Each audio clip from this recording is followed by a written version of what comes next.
रात गहरी थी। बादलों ने चांद को ढक रखा था और हवा में एक अजीब सी ठंड भर गई थी। मैं हूं आरव मेहता। डॉक्यूमेंट्री बनाना मेरा शौक नहीं, मेरा जुनून है।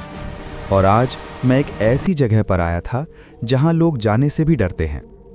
घने जंगलों के बीच खड़ी एक पुरानी हवेली, जिसका नाम है काली हवेली। कहते हैं यहां एक बार प्रवेश कर लिया तो बाहर निकलना आसान नहीं होता। हवेली का बाहरी दृश्य।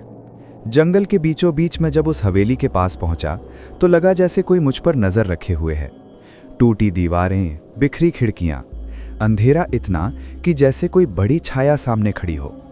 मैंने हवेली के जंग लगा दरवाजा धक्का देकर खोला और वो कर कर की भयानक आवाज के साथ खुला।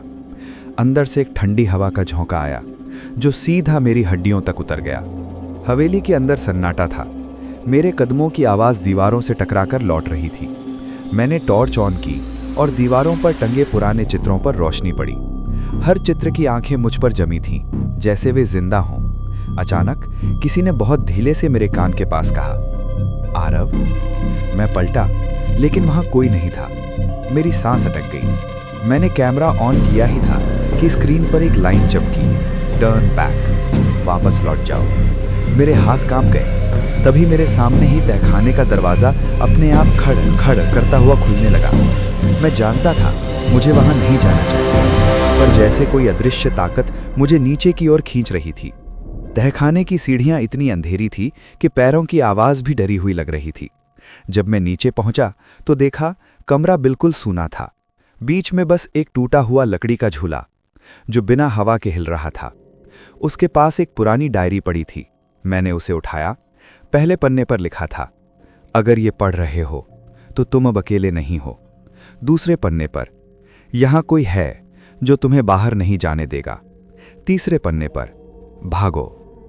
मैंने जैसे ही पन्ना पलटा, ऊपर किसी के भारी कदमों की आवाज गूंजी, ढम ढम ढम। मेरे पैरों की नसें जम गईं। पुराने रेडियो से अचानक आवाज आने लगी, बिना बिजली के, बिना तारों के। पहले स्टैटिक, फिर एक औरत की भारी टूटी हुई आवाज, क्यों आए हो? यहां कोई नहीं बचता। मैंने कांपते हुए पूछा, तुम कौन हो?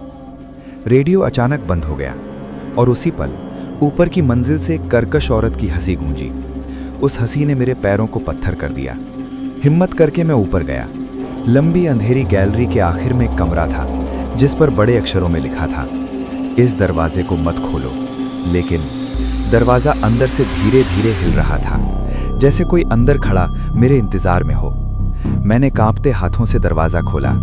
कमरा खाली था, बीच में सिर्फ एक बड़ा आईना। जैसे ही मैं आईने के पास पहुंचा, पहले तो अपनी ही परछाई दिखी, लेकिन कुछ सेकंड बाद मेरे पीछे कोई और खड़ा था। एक लंबी काली आकृति जिसका चेहरा पहचानना मुश्किल था, जैसे धुएं से बना हो। वो धीरे धीरे मेरे कान के पास आई और बोली, अब तुम्हारी बारी है। मैं मुड़ने ही वाला था। हर तरफ अंधेरा फैल गया। आखिरी सच, जब रोशनी लौटी, आईना पूरी तरह टूट चुका था और कमरे की दीवार पर लिखा था, अब तुम बाहर नहीं जा सकते। मैंने भागने की कोशिश की, लेकिन जिस दरवाजे से अंदर आया था वो गायब था। चारों तरफ सिर्फ दीवारें थीं। कमरा धीरे धीरे सिमट रहा था। हवा भारी हो रही थी। अंधेरा बढ़ रहा था और उसी अंधेरे से एक आवाज निकली, वही आवाज जो बिल्कुल मेरी जैसी थी, कौन हो तुम?